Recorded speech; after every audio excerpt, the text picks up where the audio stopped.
আজকে পাকশি ব্রিজ নিয়ে একটা চমৎকার ঘটনা শুনবো আমরা আফনান ভাইয়ের কাছ থেকে, এবং আমি বিশ্বাস করি যে এই ঘটনাটি আপনাদের অনেক ভালো লাগবে। চলুন শুনে আসি আফনান ভাইয়ের পাঠানো পাকশির সেই অদ্ভুত ঘটনাটি। আসসালামু আলাইকুম, আমি আফনান আছি আপনাদের সঙ্গে। ঘটনাটির সময় 1973 সাল, বেশ অনেক আগের ঘটনা। ঘটনাটির স্থান পাবনা জেলার পাকশি, আমরা যেটা পাকশি বলি আর কি।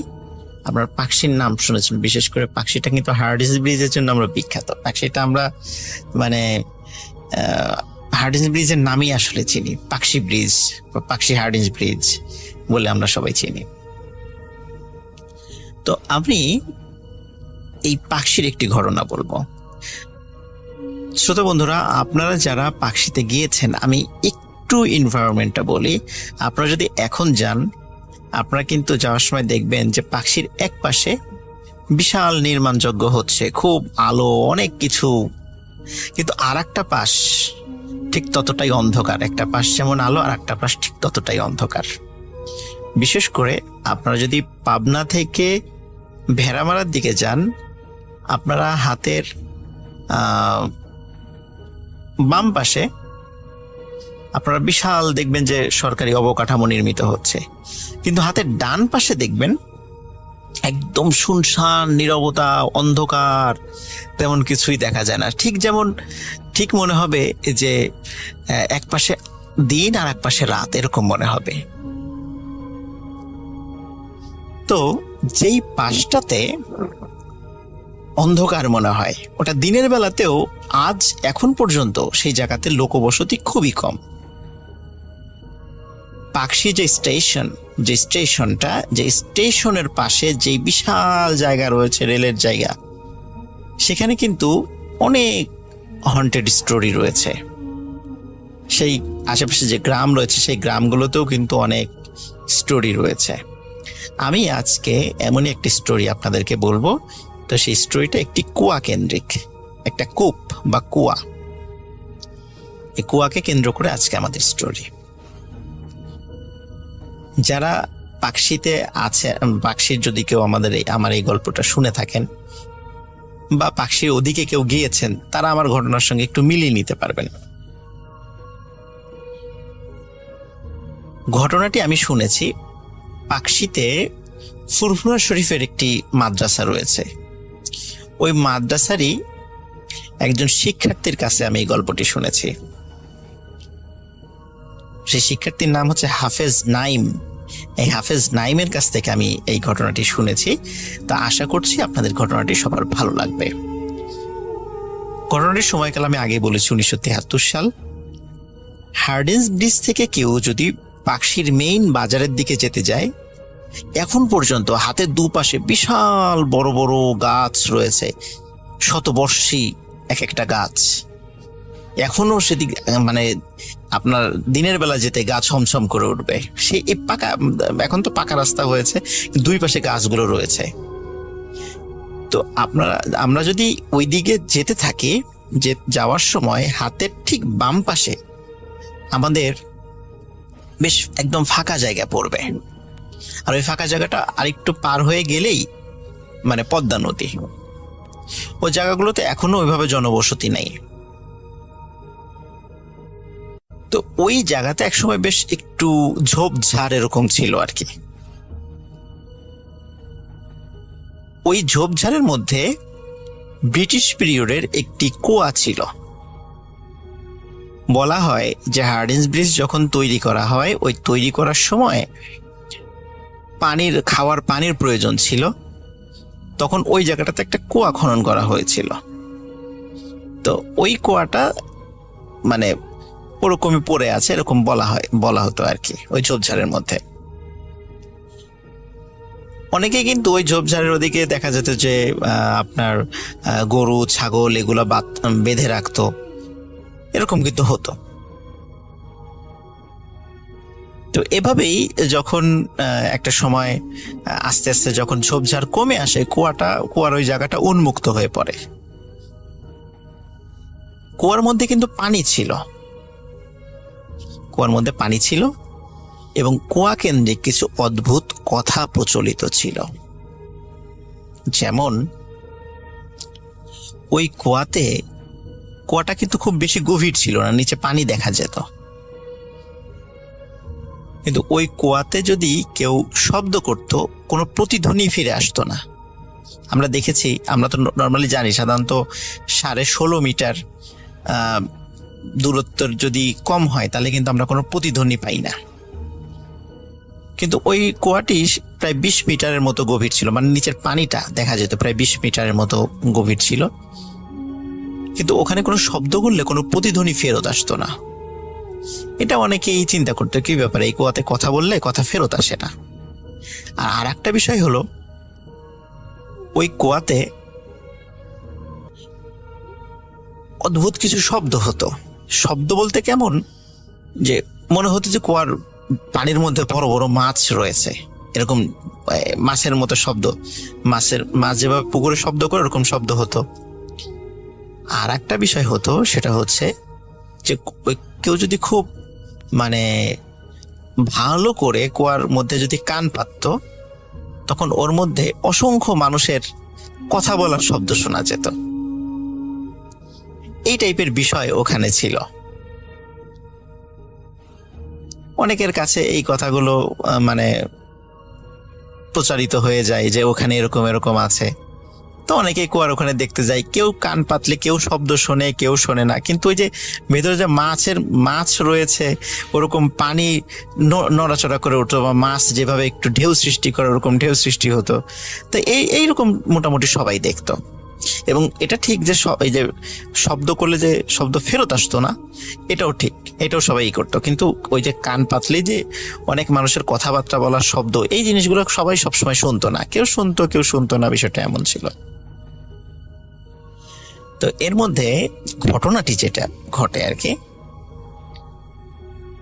তো এই ঘটনাটি যার সঙ্গে ঘটেছিল ওনার ছেলেকে ওই মানে মাদ্রাসায় ভর্তি করিয়েছিল। তো ওই ভর্তি করানোর পরে ওই ছেলের যে সহপাঠী, এই সহপাঠীর কাছ থেকে হাফেজ নাইমের কাছে গল্প করেছে যে আমার বাবার সাথে একটা ঘটনা ঘটেছিল। তো ওই ঘটনাটি বেসিক্যালি আমি সংগ্রহ করতে পেরেছি, সেটি আপনাদের সাথে এখন শেয়ার করছি।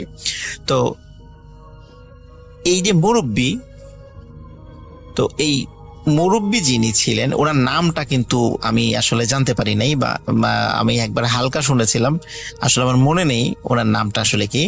তো আপনারা একটা নাম মনে মনে চিন্তা করে নেন, যে চিন্তা করে নাম, ওনার নাম আব্দুল আলিম, এরকম একটা চিন্তা করে নেন, কারণ ওনার এক্সাক্ট নাম আমি আসলে আমার মনে নেই, বা আসলে ওইভাবে মানে মনে রাখার মতো করে শুনতেও পারি নাই। আর যিনি বলেছেন উনিও আসলে এক্সাক্ট নামটা আমাকে ওইভাবে বলতেও পারেননি, যার কারণে আসলে এই জন্য বললাম মনে নাই, আসলে কোনো মতে একটু ভাঙা ভাঙা বলেছিলেন। যাই হোক, তো ধরে নেন যে না, তার নাম হচ্ছে আব্দুল আলিম। তো এই আব্দুল আলিম উনি তখন বেশ মানে কিশোর বয়সী। তখন উনি এবং ওনার কয়েকজন বন্ধু বান্ধব ওনারা চিন্তা করেন যে ওই কুয়াতে খালি শুনি মাছ আছে, আমরা আজকে 4 বন্ধু মিলে ওখানে মাছ ধরতে যাব, আমরা বড়শি ফেলবো, দেখি আসলে ওখানে আমরা মাছ পাই কিনা। তো সত্যি ওনারা 4 বন্ধু মিলে সেখানে বড়শি নিয়ে যান। এই আমি কিন্তু ঘটনা বলছি সব দিনের বেলার ঘটনা, এখন যা হচ্ছে সব দিনের বেলা। তো উনি বড়শি নিয়ে সেখানে যান, উনি সহ ওনার 4 বন্ধু, আব্দুল আলিম এবং তার 4 বন্ধু, মানে তার আরো 3 বন্ধু, টোটাল 4 জন সেখানে যান। যাওয়ার পরে বাস তারা সেখানে বড়শি ফেলেন। ঠিক অনেকক্ষণ হয়ে যায়, কিন্তু কোনো মানে বড়শির যেই যারা আধার ফেলেছে সেখানে কোনো মাছের কোনো উপস্থিতি, কোনো মাছ কোনো আধার খায়ও না, কিছুই না। অথচ তারা কিন্তু কুয়ার পানিতে দেখছে যে পানি নড়ে উঠছে, তার মানে নিচে কিছু আছে। এইভাবে যখন প্রায় 3 ঘন্টা, 3.5 ঘন্টা, 4 ঘন্টা হয়ে যায়, সবাই অধৈর্য হয়ে যায় যে ধুর, এখানে আসলে কিছুই নাই, নিচে মনে হয় ব্যাং ট্যাং আছে, বা ওই দূরে তো পদ্মা নদীর সাথে এই কুয়ার কোনো সংযোগ রয়েছে, যার কারণে এই পানিটা এইখানে চলে আসছে, এরকম তারা চিন্তা করে। আর যদি থেকেও থাকে কোনো ব্যাং ট্যাং এই টাইপের কিছু থাকতে পারে, এখানে কোনো মাছ নাই, মাছ থাকলে এতক্ষণে অবশ্যই আমাদের বড়শির ছিপে আমাদের টান পড়তো। এদিকে তিনজন অধৈর্য হয়ে বলে যে আমরা চলে যাব, কিন্তু আব্দুল আলিম উনি আর যেতে রাজি না। উনি বলে যে না, আজকে আমি দেখেই ছাড়বো আসলে মাছ এখানে আছে কিনা। খালি শুনি যে এখানে বিশাল বিশাল মাছ আছে, কই আজকে দেখবো মাছ আছে কিনা। ওদিকে তিনজন বলে যে ঠিক আছে তুই থাক, আমরা গেলাম। তারা মোটামুটি হাসি তামাশা করে, আব্দুল আলিমের দিকে তাকিয়ে হাসি তামাশা করে তারা তাদের মতো হাঁটা দেয়। দিকে আব্দুলের যখন ওই তিনজন চলে যাচ্ছে, বেশ দূরে চলে গেছে, মানে এতটুকু দূরে যে চিৎকার দিলে বা কোনো ডাক দিলে তারা শুনতে পারবে, এতটুকু দূরে স্পষ্টভাবে আর কি শুনতে পারবে। তখন হঠাৎ করে আব্দুল আলিম তার বড়শির ছিপে টান অনুভব করে। কিন্তু আব্দুল আলিম চিন্তা করে এখন যদি মাছ ধরি তাহলে তো আবার ওরা চলে আসবে, চলে আসলে তখন আবার দেখা গেল আমি মাছ পেলাম না, ওরা মাছ পাওয়া শুরু করলো। তখন আর উনি কিছু বলেন না, উনি কিছু বলে নাই। কিন্তু দেখা যাচ্ছে যে ওই ছিপের টানটা বেশ আস্তে আস্তে ভারী বা কঠিন হয়ে আসছে, এবং উনি কিছুতেই মানে ছিপটা উপর দিকে টেনে তুলতে পারছেন না। যখন টেনে তুলতে পারছে না, তখন সে চেষ্টা করছে, আপ্রাণ চেষ্টা করছে, কিন্তু টেনে তুলতে পারছে না। এদিকে কি হয়, তার যে তিন বন্ধু হঠাৎ করে ধপাস করে একটা জোরে শব্দ শোনে। ওরা বলে কি ব্যাপার, এত জোরে শব্দ হলো কিসে, পানির মধ্যে মানে কোনো জিনিস কি পড়লো। তাকিয়ে দেখে ওই কুয়ার কাছে আব্দুল আলিম নাই। তখন তিন বন্ধু চিন্তা করে কি ব্যাপার, এত জোরে শব্দ হলো, আব্দুল আলিমের মধ্যে পড়ে গেল। ওরা দৌড়ে ওই কুয়ার কাছে যায়। কুয়ার কাছে যাওয়ার পর দেখে যে ওইখানে বর্ষিও নাই, কিছুই না, আব্দুল আলিমও নাই। কিন্তু কুয়ার মধ্যে একটা অদ্ভুত জিনিস হচ্ছে। আমরা অনেক সময় নদীতে যে পাক সৃষ্টি হয় না, বা ঘূর্ণিঝড়ের মধ্যে যেটা সৃষ্টি হয়, ঠিক কুয়ার পানিতে ওইরকম ঘূর্ণিঝড়ের মতো সৃষ্টি হয়েছে, এরকম পাক সৃষ্টি হয়েছে। ওই তিনজনই বুঝতে পারে এটা কোনো স্বাভাবিক বিষয় নয়। তখন তারা চিৎকার চেঁচামেচি শুরু করে, এবং একজন ওখানে থাকে আর দুইজনকে বলে দৌড় দিয়ে যাও, আশেপাশে যত লোক আছে সবাইকে ডেকে নিয়ে আসো। তখন ওদের আর ভাগ্য ভালো, বেশি দূর যেতে হয়নি। দেখে যে একটা ভ্যান যাচ্ছে, ভ্যানে আবার কয়েকজন যাত্রী যাচ্ছে। ওই যাত্রীর মধ্যে একজন হুজুর টাইপের একজন লোক ছিলেন। তখন ওরা বলে যে আমার বন্ধু এই যে পানির মধ্যে পড়ে গেছে, দেখেন পানিতে কেমন হচ্ছে, পাক হচ্ছে, আপনারা একটু তাড়াতাড়ি আসেন, আমার বন্ধুকে উদ্ধার করতে হবে। তখন তারা সবাই দৌড়ে সেখানে চলে আসেন, কিন্তু কুয়ার ভিতরের অবস্থা দেখে কারো কিন্তু কোনো সাহস হয় না ওর মধ্যে নামার, কারণ পানি পাক খাচ্ছে। তো তখন ওই হুজুর টাইপের যিনি লোক ছিলেন, তখন উনি একটা কাজ করেন, সেটা হচ্ছে উনি একটি মাটির একটি টুকরা উঠান, শুকনা মাটির টুকরা, সেখানে একটু দোয়া পড়ে ওই টুকরাটি পানির মধ্যে ফেলে দেন। অদ্ভুত ব্যাপার, পানির মধ্যে ফেলে দেওয়ার সাথে সাথে কুয়ার পাক বন্ধ হয়ে যায়, এবং নিচ থেকে মানে পানির মধ্য থেকে হঠাৎ করে ওই আব্দুল আলিমকে মনে হলো কেউ যেন ছুঁড়ে বাইরে ফেলে দিল। মানে এমন ভাবে ছুঁড়ে ফেলেছে, সে উপরে এসে একদম কুয়ার উপরে এসে পড়েছে। তখন সে সেন্সলেস অবস্থায় ছিল, মানে তার পেটে অনেক পানি চলে গেছে। তাড়াতাড়ি তার পেট থেকে পানি বের করার ব্যবস্থা করা হলো, তার জ্ঞান ফিরল। তখন সবাই জিজ্ঞেস করলো কি হয়েছে। তখন বলল যে আমি মাছ ধরছিলাম, হঠাৎ করে বড়শিতে অনেক টান অনুভব করি। টান অনুভব করার পরেই হঠাৎ করে আমার মনে হলো কে যেন আমাকে পেছন থেকে ধাক্কা দিয়ে কুয়ার মধ্যে ফেলে দিল, এবং কুয়ার মধ্যে যখন আমি পড়ে যাই তখন দেখি সেখানে এক ভিন্ন জগৎ।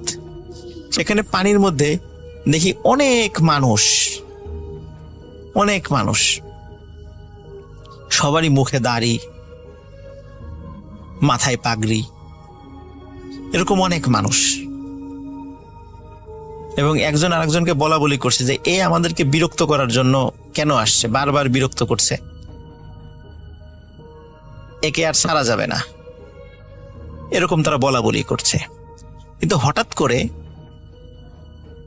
একটা বিশাল আকৃতির কিছু কুয়ার মধ্যে পড়লো, ওই আব্দুল আলিম বলছে। তখন ওই লোকদের মধ্যে একজন সর্দার ছিলেন, উনি বললেন যে ছেলেটাকে উপরে পাঠিয়ে দাও, আশা করি এরপরে এখানে আর কেউ আসবে না। তখন তাকে একজন ধরে উপরে ছুঁড়ে মারে। এইটুকুই আব্দুল আলমের মনে আছে, এই অদ্ভুত ঘটনাটা। এই যে একজন মুরব্বী, উনি একটা ছোট্ট একটা ঢিল সেখানে মেরেছিলেন, কিন্তু আব্দুল আলিম নিচে থাকা অবস্থায় সে দেখেছে বিশাল একটা ঢিলের মতো, পাথরের মতো নিচে পড়েছে। এবং সেটার কারণে একজন ওদের যে সর্দার টাইপের একজন আছেন, উনি বলে যে ছেলেটাকে উপরে পাঠিয়ে দাও। তো এতটুকুই তার মনে আছে। তখন এই ঘটনাটা আশেপাশে যখন ছড়িয়ে গেল যে এই কুয়াতে এই ধরনের অদ্ভুত বিষয় হয়, কারণ প্রথমত অদ্ভুত বিষয় ছিল সেখানে আওয়াজ করলে সে আওয়াজটা ফেরত আসতো না, সেখানে বড় টাইপের মাছ আছে এরকম শব্দ হতো, কিন্তু কেউ কখনো মাছ সেখানে শিকার করতে যায় নাই, কারণ সেখানে একটা ভয়ের ব্যাপার ছিল, ভয় পেত। এই 4 কিশোর যখন এই রহস্যটা উদ্ঘাটন করে, তখন ওই মুরব্বী বলে যে তোমরা একটা কাজ করো, গ্রামের কয়েকজন লোককে বলে তোমরা এই কুয়াটাকে বন্ধ করে দাও, কারণ এখানে যেন আর কেউ না আসে, কুয়াটা বন্ধ করে দাও। তখন গ্রামবাসীদের সম্মিলিত প্রচেষ্টায় ওই কুয়াটি স্থায়ীভাবে বন্ধ করে দেওয়া হয়। পরবর্তীতে ওটা একদম মাটির সঙ্গে মিশে গেছে, ওটার কোনো অস্তিত্ব এখন আর নাই। তো এখন ওখানে খুঁজলেও আর কোনো ওই কুয়াটার অস্তিত্ব পাওয়া যাবে না। তবে গ্রামের যারা প্রাচীন যারা আছে বা প্রবীণ যারা আছেন পাকশিতে, তো তারা হয়তোবা কুয়াটির অবস্থান বা কুয়াটির ইতিহাসটা অবশ্যই জানবেন। ইতিহাস বলতে এটির যে ঘটনাটা সেটা অবশ্যই জানবেন। তো এখানে একটা বিষয় বলে রাখা ভালো, স্পেশালি ওই জায়গাটা বা ওই জায়গা থেকে আরো বেশ কিছু জায়গা, যখন 2003 সালের দিকে লালন শাহ সেতু নির্মাণ কাজ শুরু হয়, তখন কিন্তু ওখানে যারা চাইনিজ যারা ওই সেতুটা তৈরি করতে আসে, এখন যারা পদ্মা সেতু তৈরি করছে, এই যে China major bridge engineering company, যেটা ওই লালন শাহ সেতু কিন্তু তারাই তৈরি করেছিল। তো ওরা যেটা করেছিল, ওরা কিন্তু ওই জায়গাটা বেশ পরিষ্কার করে নিয়ে ওরা ওখানে থাকার জন্য সুন্দর আবাসন তৈরি করেছিল। সেই আবাসন ব্যবস্থা কিন্তু এখনো সেখানে আছে, আপনারা যদি পাকশিতে যান এখনো সেটা দেখতে পাবেন। ওরা তো চলে গেছে, কিন্তু ওই জায়গাটা পুলিশ এবং আনসার ক্যাম্প হিসাবে ব্যবহৃত হয়। আপনারা যদি পাকশিতে যান এখনো সেই জায়গাটা দেখতে পাবেন, যে জায়গাটা এখন ওইভাবে ব্যবহৃত হচ্ছে। তো ওরা ওইভাবে আরো সুন্দর করে পরিষ্কার করে ফেলেছে। এখন কুয়ার কোনো ধরনের কোনো অস্তিত্ব এখন আর নাকি বোঝার কোনো উপায়ই নাই, আগেও ছিল না, এখন তো আরো নাই। তো এটি ছিল ঘটনা। আশা করি সবার ভালো লেগেছে। সবাই ভালো থাকবেন, সুস্থ থাকবেন। আসসালামু আলাইকুম। আমরা চলে যাব আমাদের পরবর্তী অতিথির কাছে। আপনার নামটা প্লিজ একটু বলবেন, আপনি কোথা থেকে এসেছেন সেটা বলবেন, তারপরে আপনার ঘটনায় যাব। আমি আরমান হোসেন, আমি এসেছি ধানমন্ডি থেকে। তো আমার সাথে ঘটে যাওয়া আরেকটা ঘটনা আমি শেয়ার করছি। এটা সম্পূর্ণ আমার সাথে ঘটে যাওয়া ঘটনা। ঘটনাটি অনেক আগের, তখন আমি ক্লাস 8 কি 9-এ পড়ি। তো তখন ছিল রমজান মাস। তো রমজান মাসের সময় আমরা সেহরির জন্য উঠি। আমার ঘরে আমার মা আর আমরা 2 ভাই ছিলাম, আর একটা ছোট বোন ছিল। তো আম্মু অনেক জোর করে আমাদেরকে আসলে আমরা ঘুমাইতে চাচ্ছিলাম, সেহরি করে ঘুমিয়ে যেতে চাচ্ছিলাম।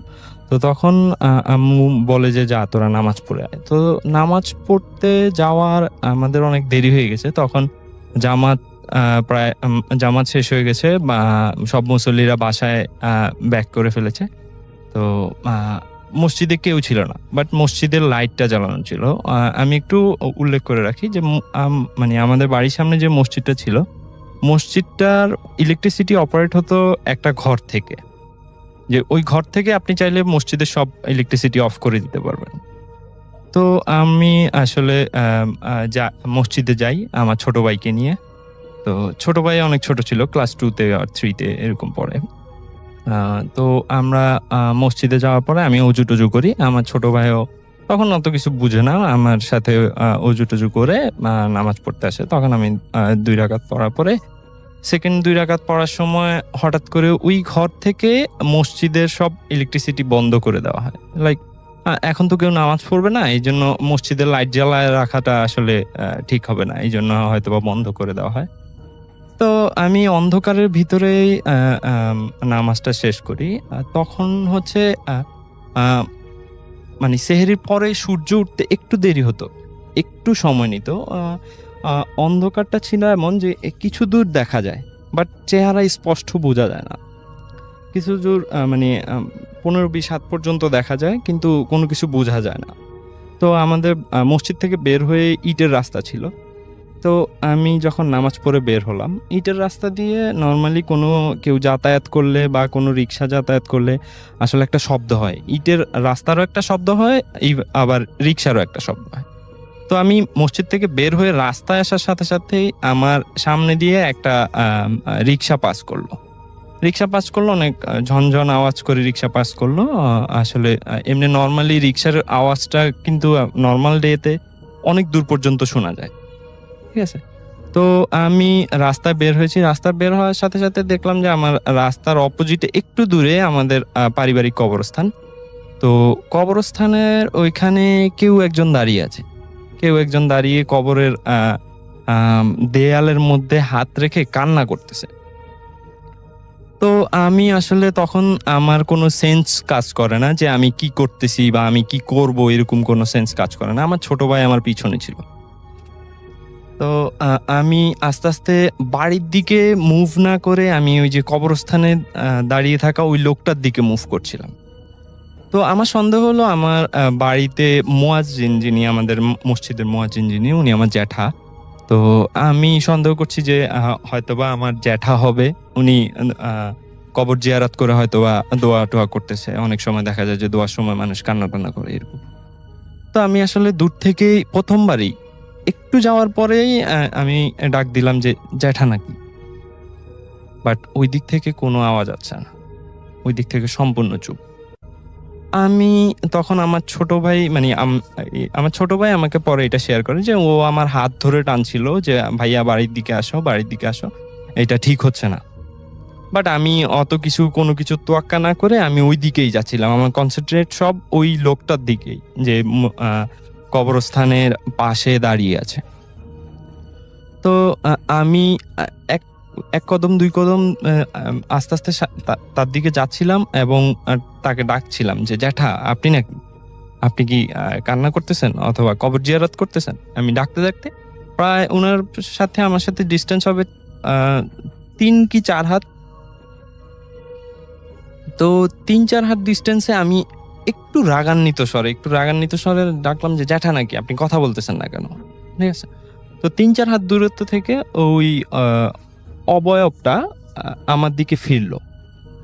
মানে তখন রাসেল ভাই আমার সিচুয়েশনটা এমন, আমি আসলে কি করব বুঝতেছি না, আমি আসলে কি করে ফেলেছি সেটাও বুঝতেছি না।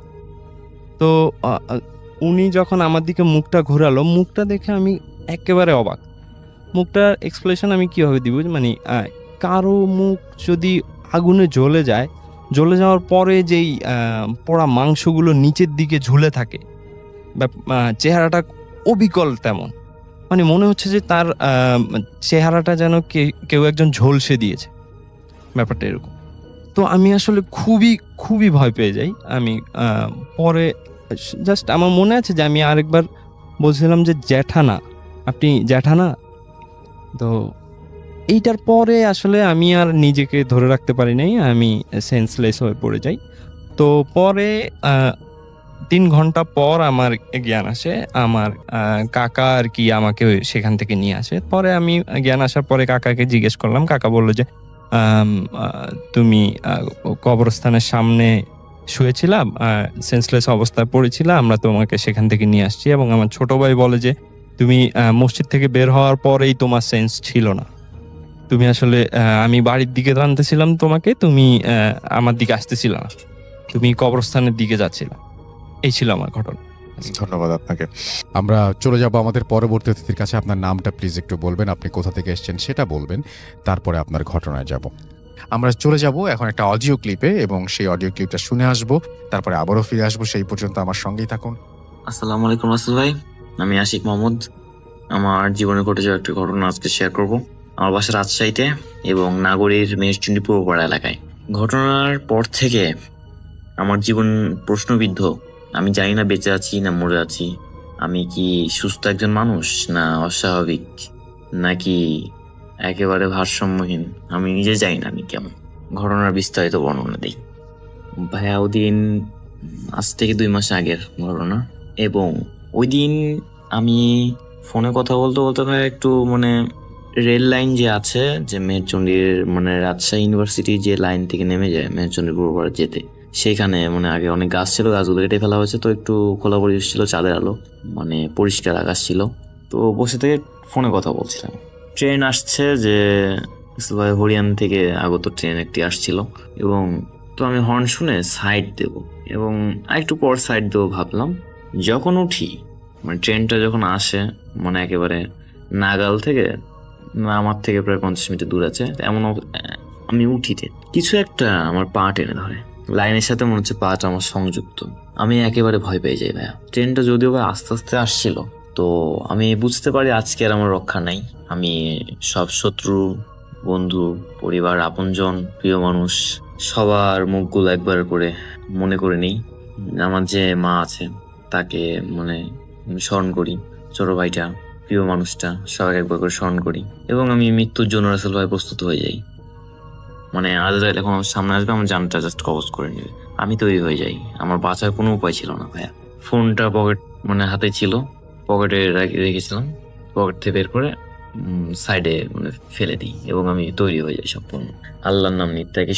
একেবারে আশেপাশে কেউ ছিল না, মানে আমাকে যে উদ্ধার করবে আশেপাশে কেউ ছিল না। আল্লাহর নাম নিতে থাকি, সূরা ইখলাস পড়তে থাকি। কিছুক্ষণ পর ভাই যখন ট্রেনটা একেবারে কাছে চলে আসে, আমি জোরে করে আল্লাহ আকবর করে চিৎকার করি। চিৎকার নয়, মানে মাঝারি ভাবে আল্লাহ আকবর বলি। তো যখন আল্লাহ আকবর বলি, ট্রেনটা কেন যেন আমার শরীরের ভেতর দিয়ে আসলে চলে যায়, এবং আমি নিজেকে বিশ্বাস করতে পারি না। আমি ভাবি যে আমি আর বেঁচে নেই, যে বেঁচে নেই, আমাকে কবরে শোয়ানো হবে, অনেক মানুষ আসবে, কান্নাকাটি হবে, আমি দেখবো সবাইকে। এগুলো চিন্তা ভাবনা মাথা ভেতর ঘুরছে। কে দেখতে আসবে আমায়, কে কাঁদবে আমার জন্য, আমি এগুলো জাস্ট ভাবছি। মুনকার নাকির আসবে, আমাকে প্রশ্ন করবে। রাসেল ভাই কেমন যে অনুভূতি, এটা জাস্ট আমি বুঝছি। আমি যখন রেল লাইন থেকে অক্ষত অবস্থায় নিচে নামি, পৃথিবীর সব খুশিকে আলাদা করলেও একত্রে করলে সেই খুশিটা হবে না আমার যে খুশিটা হয়েছিল। মৃত্যুর মুখ থেকে বেঁচে আসার যে এতটা আনন্দ, সেদিন আমি বুঝেছিলাম ভাইয়া, আমি জীবনকে আসলে আগের থেকে অনেক আরো বেশি ভালোবাসি, নিজের জীবনকে, সেদিনের পর থেকে। এবং কি হয়েছিল আমার সাথে আমি জানি না, বাসায় গিয়ে কোনো কিছু না বলে বমি করে দিই এবং আসলে অসুস্থ হয়ে পড়ি, ঘুমিয়ে যাই।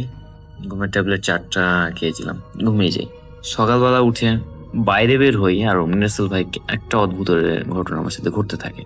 আমি হাঁটছি, মনে হচ্ছে শরীরের আমার কোনো ওজন নাই, এবং এটা তো প্রথমত তো এগুলি মনে হচ্ছে। দ্বিতীয়ত আমি 2জনের সাথে দেখা হয় আমার, যারা একজন 17 মাস আর আরেকজন 1 বছর 1 মাস কি 1.5 মাস, 1 বছর 1 মাস কি 1.5 মাস হবে, 13 কি 13.5 মাস হয়েছে মারা যাওয়া।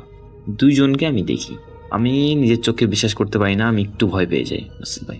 ঘটনার আকস্মিকতা, একটু ভয় পাওয়ারই কথা। ভয় পেয়ে যাই, নিজেকে মানে বিষয়টা নিশ্চিত হওয়ার জন্য একটু ঠান্ডা পানি চোখে ছিটা দিই। আমি দেখছি না সত্যি আসলে রাসেল ভাই আমি দেখছি, এবং শুধু তাদের 2জনকে নয়, সম্প্রতি যারা মারা গিয়েছে 2 বছর 3 বছরের মধ্যে, আমি সবাইকে দেখছি। এবং তারা যাচ্ছে, যাওয়া আসা করছে, চলাফেরা করছে, জীবিত মানুষের মধ্যে দিয়েই তারা যাওয়া আসা করছে। তারা কোনো প্রকার মানে বাধা বিপত্তিতে যাচ্ছে না, তাহলে দেওয়ালের মধ্যে দিয়ে ঢুকে যেতে পারছে, বা তাদেরকে গাছে গাছ বা তাদের কোনো প্রতিবন্ধকতা নেই, তারা যেখানে সেখানে যেতে পারছে। নিজেকে অসহায় মনে হচ্ছিল, পাগল মনে হচ্ছিল, কি করব বুঝতে পারছি না। মানে আমাকে ধীরে ধীরে ধীরে ধীরে বিষণ্ণতা গ্রাস করছিল, আমি কি করব বুঝতে পারছিলাম না ভাইয়া। এক পর্যায়ে আমি পরিবারের সাথে শেয়ার করি, যদিও একটু বকা খেতে হয়েছে। তো এক হুজুরের শরণাপন্ন হই। তো তিনি যা ব্যাখ্যা দেন যে সেদিন আমাকে কোনো জিন বাঁচিয়ে দিয়েছে, এবং বর্তমানে মানে আমি যেগুলো দেখছি সেগুলো জিনেরই কাজ। সে আমাকে এটা বোধ করাতে চায় যে মৃত মানুষ জীবিত মানুষের মধ্যে তফাৎ কি, বা মৃত মানুষরা আসলে কেমন ভাবে জীবনযাপন করে। আমাকে সেটা নাকি বোঝাতে চায়। আসল ভাই বিষয়টা যদিও আমার কাছে প্রথম প্রথম ভয়ঙ্কর লাগতো, এখন আমি এই বিষয়টার সাথে ধীরে ধীরে ইউজ টু হয়ে যাচ্ছি। এবং দোয়া করবেন, বিষয়টা যদিও আগে থেকে একটু উন্নত হয়েছে, আমি তাদেরকে এখন খুব একটা দেখি না। ঘটনা রেকর্ড করার কিছুক্ষণ আগেও বাইরে থেকে দেখে আসলাম একজনকে। এগুলো আর না বলি ভাইয়া, একেবারে মানে এগুলো বলতে ভালো লাগে না। রাসেল ভাই, ভূত এফএম দীর্ঘজীবী হোক, আপনারও দীর্ঘায়ু কামনা করি। সবাইকে আমার সালাম, আসসালামু আলাইকুম। আমরা চলে যাব আমাদের পরবর্তী অতিথির কাছে। আপনার নামটা প্লিজ একটু বলবেন, আপনি কোথা থেকে এসেছেন সেটা বলবেন, তারপরে আপনার ঘটনায় যাব। আমি মৃণাল কান্তি সেন। আমি যে ঘটনাটি বলবো সেটি আমার নিজ জেলার ঘটনা, এবং কি যার সাথে ঘটনাটি ঘটেছে তার বাসা আমাদের বাসা থেকে 100 গজের বেশি হবে না। সম্পর্কে উনি আমার ফুপু হন। ঘটনার সময়টা ছিল 2005। আপনারা ভাবছেন আমি হিন্দু হওয়া সত্ত্বেও কেন ফুপু বলছি, কারণ আমাদের হিন্দু গ্রামে শুধু ওনারাই একমাত্র মুসলিম ছিলেন। আমাদের মধ্যে ভেদাভেদ ছিল না বিধায় পরিবারের মতোই থাকতাম। ফুপুর নাম নিচ্ছি না, আমাদের এলাকায় যদি আমি নিয়ে ফেলি তাহলে কেউ চিনে ফেলতে পারে। ঘটনায় যাই। উনি ছিলেন বিধবা, ওনার একটা ছেলে ছিল।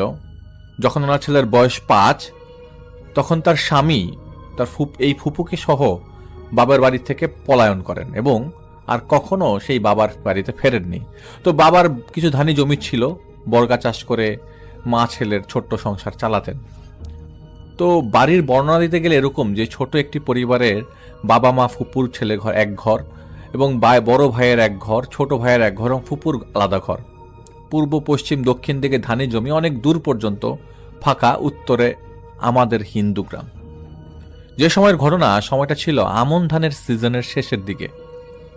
আপনারা জানেন ধান কেটে বাড়ি এনে সিদ্ধ করে শুকাতে হয়। তার রাতে তার বড় ভাবি সহ ধান সিদ্ধ করেন সকালে শুকানোর উদ্দেশ্য করে। পরের দিন সকালে ধান শুকাতে হবে মাটির রাস্তায়। তো আপনারা জানেন যারা গ্রামের রাস্তায় সচরাচর অনেক গ্রামের রাস্তাই মাটির। তো সকালে রাস্তা আগে দখল করার জন্য ফুপুর ভাবি মানে আমার চাচি ঝাড়ু নিয়ে আগে ভাগেই রাস্তা, এরকম 2005 সালের দিকে পাকা রোড হওয়ার, তখন পাকা রোড ছিল না, তো চাচি রাস্তা ঝাড় দিচ্ছেন। তারা ধান শুকাবেন আর কি। তো রোদ একটু বেশি হলে সিদ্ধ করা ধান নিয়ে যাওয়ার উদ্দেশ্য তাদের। সকাল 9টার দিকে ফুপু ধান ডেলি করে নিয়ে সেখানে নিয়ে যান। গিয়ে দেখেন রাস্তায় ধুলা গাছের পাতা যেমন ছিল তেমন পড়ে আছে। তো ফুপু বাড়ি গিয়ে চাচির সাথে বকাবকি করে আবার নিজেই ঝাড়ু নিয়ে রাস্তা পরিষ্কার করার উদ্দেশ্যে যান। রাস্তার ঝাড় দেওয়ার শেষ পর্যায়ে সোনার একটা নাক ফুল পরে থাকতে দেখেন তিনি। তো ওনার ভাবি যেহেতু আগে এসে ঝাড়ু দিয়ে গেছেন, তো ফুপু ভাবেন এটা হয়তো তার ভাবির হবে, নাক থেকে খুলে পড়েছে, খেয়াল করেনি। এই ভেবে তুলে নেন যে খাওয়া নিয়ে পরে দিয়ে আসবো। তো কাজে কাজে দিন যায়, এরই মাঝে ফুপু খেয়াল করে যে ওনার ভাবির নাকে ফুল ঠিকই আছে। তো উনি ব্যাপারটা চেপে যান, তো অন্য মানুষও হতে পারে, কারোর সাথে শেয়ার করেন না। তো কয়েক বছর পর হঠাৎ করে সেই নাকের ফুলের কথা মনে পড়ে। কি করবেন ভেবে না পেয়ে ওনার ভাবিকে বলেন যে মহিলা মানুষ যেহেতু লোভ সামলাতে পারে নাই, তো অনেক কথাবার্তার পর এক পর্যায়ে উনি নিজেই সেই নাক ফুলটা তার নিজের নাকে পরে নেন। সেদিন রাতে তিনি ঘুমিয়েছিলেন, স্বপ্ন দেখেন দূর থেকে কেউ যেন এসে ওনাকে ডাকছে, কিছু বলতে চাচ্ছে, কিন্তু ফুপি কিছুই বুঝতে পারছে না। দুঃস্বপ্ন ভেবে ভুলে যান। কয়েকদিন পর পর এই একই রকম স্বপ্ন দেখেন, শেয়ার করছিলেন না কারোর সাথে। বারবার দুঃস্বপ্ন ভেবে ভোলার চেষ্টা করেন আর ব্যাপারটা বারবার চেপে যান। এবার আর দূরে থেকে নয়, একেবারেই সামনে এসে কিছু বলতে চাচ্ছেন। কিছু সময় কেটে যাবার পর হঠাৎ করেই ফুপুর হাতটি ধরেন, বলেন চলো আমরা চলে যাই, তোমাকে আর কষ্ট করতে হবে না। ফুপু ভয় পেয়ে হাত ছাড়ানোর সময় ধস্তাধস্তি করেন এবং এক পর্যায়ে ঘুম ভেঙে যায়। এভাবে কিছুদিন স্বপ্নের মাঝে বিরক্ত করবার পর একদিন ফুপু রাতের খাবার খেয়ে ঘুমিয়েছিলেন। ঘুম আসবে ভাব এমন সময় ঘরে কারোর উপস্থিতি তিনি অনুভব করছিলেন। ফুপু এক চোখ খুলে দেখার চেষ্টা করেন। অন্ধকারেই দেখেন মানুষের মতো একটা অবয়ব দেখা যাচ্ছে। চোর ভেবে চিৎকার করবেন, কিন্তু কোনোভাবেই চেষ্টা করে তিনি গলা থেকে শব্দ বের করতে পারছিলেন না। অনেক চেষ্টা করেও নড়াচড়া করতে পারছিলেন না। বাধ্য হয়ে কলিজা ভরা ভয় নিয়ে চুপ হয়ে পড়ে রইলেন আর দেখতে লাগলেন কি হতে চলছে। এই মানুষরূপী অবয়বটা আস্তে আস্তে ফুপুর কাছে এসে বিছানায় বসেন আর ফুপুকে বলছেন, দেখো তো আমাকে চিনতে পারা যায় কিনা। ঠিক তখনই কোথা থেকে যেন এক ঝলক উজ্জ্বল আলোর আলোর রশ্মি সেই অবয়বটার উপর পড়ে। ফুপু দেখে স্বপ্নের দেখা সেই অবয়বটা। ফুপু একটু সাহস করে বলে, তোমার, এখানে ওনাদের ভাষায় বলে যে, কাই তোমার স্বপনত আসি ভয় দেখান, এবার সামানত সামনত আসলে কেমনে করি, মুই ভয় পাবার লাগছ, মুই তোমার কি ক্ষতি করছি, তোমরা যাও আর তোমাকে ভয় দেখান না। মানে এরকম ভাবে তাদের আঞ্চলিক ভাষায় বলে, আমি তোমার কোনো ক্ষতি করি নাই, তুমি কেন এখানে এসছো। তো অবয়বটা ফুপুর নাম ধরে বলেন, আরে ভয় পাচ্ছ কেন, আমাকে চেনো না, তোমাকে না স্বপ্নে দেখা দিই প্রতিদিন প্রায় সময়। ফু বলেন, কি ক্ষতি করেছি তোমার, আমার সাথে এমন করছো কেন, তোমাকে তো আমি চিনি না, আমাকে বিরক্ত করো না, নইলে কিন্তু আমি আমার ভাইকে ডাকবো। এভাবে অনেকক্ষণ কথা বলার পর ফুপুর হাত ধরে কিছু বলতে যাবে, এমন সময় ফুপু এক চিৎকার করে, আল্লাহ গো বাঁচাও। চিৎকার করে উঠে ঘরের দরজা খুলে এক দৌড় দিয়ে তার ছোট ভাইয়ের ঘরের সামনে গিয়ে জ্ঞান হারিয়ে পড়ে যান। তার ভাইয়ের মাথায় পানি ঢেলে জ্ঞান ফেরান। জানতে চাওয়া হয়, ফুপু সব বলেন। ওনার ছোট ভাই ঝাড় ফু করে পানি পড়া খাইয়ে কোনো মতে রাত পার করান। সে রাতে ফুপুর ঘরে তার ছোট ভাই ঘুমান আর ফুপু শুয়ে থাকেন তার বড় ভাবির সাথে। সারা রাতেই আর ঘুমান না ভয়ে। পরের দিন সবসময় ফুপুর কাছে মনে হতে থাকে চারিদিকে অনেকগুলা চোখ তাকে দেখছে, তেমন কোনো সমস্যা হচ্ছে না। পরের দিন এক বড় হুজুরের কাছ থেকে তেল পড়া পানি পড়া এনে সেই রাতেই তিনি সেগুলোর ইউজ করে ঘুমিয়ে পড়েন। কোনো সমস্যা হবে না এই ভেবে, কিন্তু ঘুম ভাঙে শরীরে কেমন একটা সুরসুরির অনুভূতি পেয়ে। উঠে দেখেন পায়ে হাতে গলায় পিঁপড়া হেঁটে বেড়াচ্ছে, কিন্তু আশ্চর্যের বিষয়টা হলো একটা মশাও কামড়ায় নেই। উঠে বসেন এবং নিজেকে আবিষ্কার করেন বাড়ির পেছনের কদম গাছের নিচে। তখন ফজরের আজান হচ্ছে, হালকা হালকা আলো ফুটছে। ওনাদের বাড়ির পেছন দিকটায় একটা বাঁশঝাড় আছে। বাঁশঝাড়ের মাঝখানে বড় একটি কদম গাছ ছিল। পরের দিন সবাইকে ঘটনা খুলে বললে ওনার বড় ভাই হেসে উড়িয়ে দেন। বিশ্বাস করার কথা না, কোনো মতেই বিশ্বাস করতে চাচ্ছিলেন না। বারবার হেসে উড়িয়ে দেন, গালি দেন। ওই অবয়বটার উদ্দেশ্যে সেদিন ফুপুর শরীরে ওই অবয়বটা এসে ভর করে বলেন, ফুপুর নাম ধরে, অমুক, তোর ভাই অমুক আমাকে বিশ্বাস করে না, আমাকে গালি দেয়, আমি তোর ভাইকে ছাড়বো না, এই বলে দিলাম। তখন ফুপুর ছোট ভাই ছিলেন মাদ্রাসার শিক্ষক। উনি ওনার মতো করে ফুপুর ভেতর থাকা অবয়বটাকে শান্ত করার চেষ্টা করেন। এক পর্যায়ে শান্ত হয়ে চলে যায়, কিন্তু আগেও অনেকবার ফু দিয়েছেন, কিন্তু কোনো লাভ হয়নি, উল্টা ওনার ক্ষতি হয়েছে। যাই হোক, পরের দিন বিকালে কবিরাজ একজন নিয়ে আসা হয়। একজন রাশি বিশ্বাস করা তুলা রাশি কাউকে নিয়ে আসা হয়। এরই মধ্যে পুরো গ্রাম জানাজানি হয়। আমরা উৎসুক জনতা এসে ভিড় করি ভূত তুলারাশির গায়ে নামানোর দেখার জন্য, মানে ভূত নামানো দেখবেও। হুজুর তার রীতিমতো মানে রিচুয়াল মতো বিভিন্ন রিচুয়াল করেই যাচ্ছিল, কিন্তু কোনোভাবেই তাকে আনা যাচ্ছিল না। এরই মাঝে মাগরিবের আজান দিয়ে দেয়। ওঝা নামাজের পর আবারও রিচুয়াল শুরু করে এবং ওই অবয়বটাকে তুলারাশির শরীরে আনতে সক্ষম হন। অবয়বটা এসে খুব রাগান্বিত কণ্ঠে ধমক দিতে দিতে বলেন, কেন আমাকে এত করে ডাকা হচ্ছে, কেন ভুলে গেছিস আমি তোকে তুড়ি মেরে উড়িয়ে দিতে পারি? তো ওঝার নাম ধরে বলছে, তোকে একটা কথা বলাই হয়নি, তুই যে আমাকে ধরার জন্য এসেছিস, তোর বাড়ি বন্ধ করে এসেছিস তো? তোর বড় মেয়েটা তো গর্ভবতী, তাই না? এখনই যদি খবর আসে তাহলে কি করবি? আমি তো তোকে যেতে দিব না। এই বলে হা হা হা করে হাসতে থাকে। বাড়ি গিয়ে দেখ তোদের রান্নাঘরে পুরে ছাই হয়ে গেছে। এভাবে তাদের কিছুক্ষণ তর্ক বিতর্ক চলতে থাকে। এরই মাঝে একজন খবর আসে, ওঝার বাড়িতে আগুন ধরে রান্নাঘরটা পুড়ে গেছে, আর মেয়েটা কলপাট থেকে পানি আনতে গিয়ে পিছলে পড়ে কোমরে ব্যথা পেয়েছে এবং পেটেরও ব্যথা উঠে গেছে।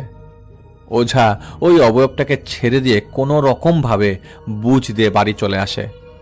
বাড়ি যেতেই বাইসাইকেল থেকে পড়ে ওনার পা ভেঙে যায়। যাবার আগে ফুপুকে ঝাড়ফুঁক দিয়ে একটা তাবিজ দিয়ে যান, ওই নাকের ফুলটা ফেলে দিতে বলেন। ফুপু তাই করেন, ফুলটা ফেলে দেন। সেদিন আরেকটা ঘটনা ঘটে যায়। ফুফু ঘুমিয়েছিলেন। মাঝরাতে বাথরুমে যাওয়ার জন্য তার ঘুম ভেঙে যায়, কিন্তু কোনোভাবেই নাড়াচাড়া করতে পারছেন না, মুখেও কোনো আওয়াজ করতে পারছিলেন না। ওনার ভাবিকেও ডাকতে সাহস পাচ্ছে না, শব্দ আসছে না। অনুভব করেন ঘরে কেউ আছেন, এবার একজন না, অনেকজনই তার দিকে আফসোসের ভঙ্গিতে তাকিয়ে আছে। অবয়বটা হঠাৎ চেঁচিয়ে ওঠে, অমুক তোর এত সাহস কি করে হয়? মানে তার ফুপির নাম নিয়ে বলছে, তোর এত সাহস কি করে হয়? তোকে কি নাকের ফুল ফেলে দিতে হয়েছে, ফেলে দিতে দিয়েছি, তাও আবার পচা পানিতে? এই বলে কষে কয়েকটা গালে ও পিঠে চর থাপ্পড় মেরে ডান হাত দিয়ে মাথা ঠেসে ধরে কোনোয়ে কামড় বসিয়ে এক পর্যায়ে ঘাড় বাম দিক দিয়ে ঘুরিয়ে দিয়ে চলে যান। যাবার সময় বলে, নাকের ফুলটা টেবিলের উপর রেখে গেলাম, আর যেন ফেলা না হয়, আর ওঝা আমার কিছু করতে পারবে না। সুতরাং যা বলি শোন, বিয়ের জন্য মানসিকভাবে প্রস্তুতি নে। এই বলে ওই অবয়বটা চলে যায়। ফুপু যেহেতু বাম কাতে শুয়েছিলেন, পরের দিন ঘাড় সোজা করতে পারছিলেন না, ডান হাতের কোনোয়ে পশুর মতো কামড়ের ঠেতলানো কাটা দাগ। সেদিনই আবার আরেক হুজুরকে দেখানো হয়। সব শোনেন, তেল পোড়া দিয়ে কোনো রকম ঘাড় সোজা করে দেন। এদিকে ফুপুর খুব অবস্থা ভালো ছিল না, শুকিয়ে একবারে কঙ্কালের মতো হয়ে গেছিল তার শরীর। হুজুর আজই একটা বিহিত করেন যে একজন তুলা রাশির খোঁজ নেন, আবারও রাশি আনা হয় এবং তাকে সেই অবয়বকে হাজির করা হয়। অবয়বটার সাথে তুমুল তর্ক বিতর্ক করার পর হুজুর জিজ্ঞেস করে, নাম কি? উত্তরে বলেন, শাহ কবির। কোথায় থাকা হয়? বলে, পাশের মসজিদে। এই মহিলা তোমার কি ক্ষতি করেছে, কেন ধরলা?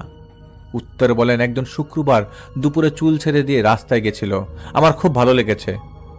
পরের দিনই সোনার একটা নাকের ফুল দিছিলাম, ও পড়েছে, আমার বউ হয়েছে, এখন আমি ওকে নিয়ে যাব, আমাকে ছেড়ে দেন, আমি ওকে নিয়েই যাব, কেউ ঠেকাতে পারবে না বলেই হাসি দিয়ে হা হা করে হেসে ওঠেন।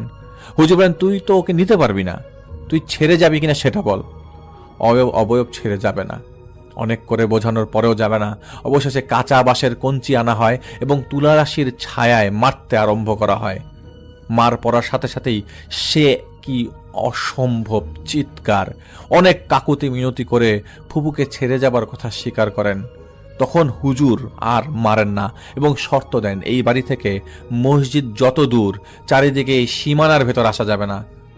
এই রোগীকে তুই অনেক শাস্তি দিয়েছিস, এর মাসুল স্বরূপ রোগী মাটিতে থুতু ফেলবে, সেই থুতু মাটি থেকে চেটে খেতে হবে, রোগীর পা ধরে ক্ষমা চাইতে হবে। অবয়বটা মারের ভয়ে সব শর্তে রাজি হয় এবং হুজুরের দেয়া সব শর্ত পূরণ করেন।